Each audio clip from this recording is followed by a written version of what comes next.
Bizim yanımıza qız gətiriblər. Qızı qaqa neçə ay saxladılar Məşdağada. Bunun problemi olub psixoloji. Bunun problemi olub psixoloji. Psixolojinin yerinə buna götürüb ağır elə bir dərmanlar yazıblar ki, bu adamın yəni düşüncələri, hər bir şey dağılıb.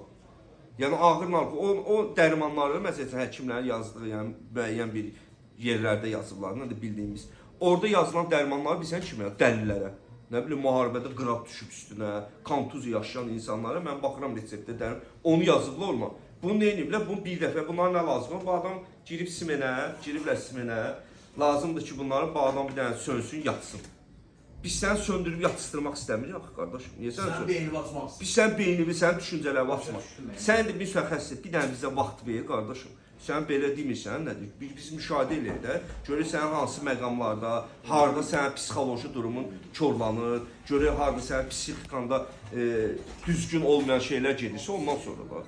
Səndə mən qardaşın deyir ki, səndə psixikada heç bir problem yoxdur. Yeməyi yeyirsən, istima, məsələn biz uşaq gətirmişlər, psixikasında problem var. İsti çay gətirmədilər, qabağımızın qoyurlar isti çay. Gözləyirsən soyusun da. Bu bilsən nədir? Lan. İsti çay buramı içirdi. Dili yaraydı bura. İsti çay. Stəkanı dişdən vururdu. Soyuq bilmirdi. Yəni hissiyat ölmüşdü. Sən maşallah sənin söz gücü, baxıram səndən danışırsan, insan gözündən tutsan ki, bu adama sözün gücü, söhbət edirsən, beynində qavrayır, dərk edir hər bir şey. Tez itir də.